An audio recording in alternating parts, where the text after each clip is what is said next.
ঢাকা ক্যাপিটালসের জয়ের নায়ক মোস্তাফিজুর রহমান।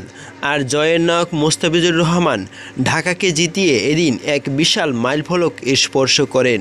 মুস্তাফিজ সবার উপরে, তবে মুস্তাফিজের উপরেও আছে সাকিব আল হাসান। চতুর্থ ক্রিকেটার হিসেবে বাংলাদেশ প্রিমিয়ার লিগে বিপিএলে 100 উইকেটের মাইলফলক স্পর্শ করলেন বাংলাদেশি কাটার মাস্টার খ্যাত মোস্তাফিজুর রহমান।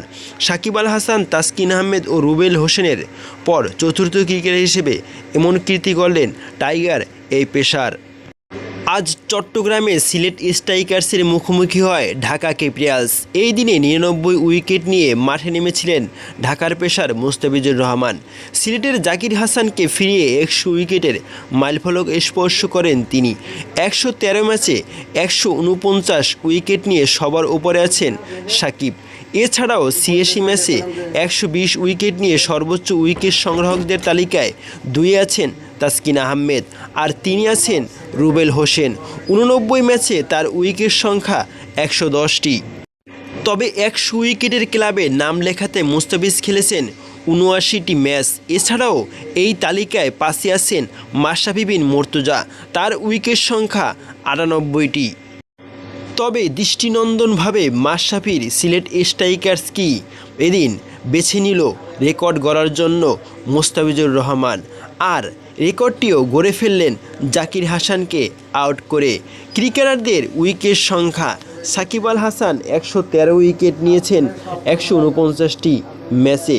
তাসকিন আহমেদ 86টি ম্যাচে 120 উইকেট নিয়েছেন।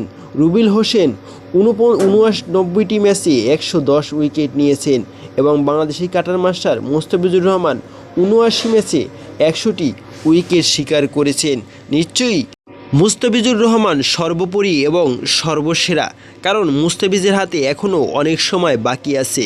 রুবেল হোসেন এখন এক হিসেবে রিটায়ারমেন্টে চলেই গেছে এবং তার অফ ফর্ম চলছে, এবং তাসকিন আহমেদ তিনিও তো বেশ ইনজুরিতে ভোগেন বারবার, এবং সাকিব আল হাসান বর্তমান সময়ে খেলছেন না বাংলাদেশ ক্রিকেটে।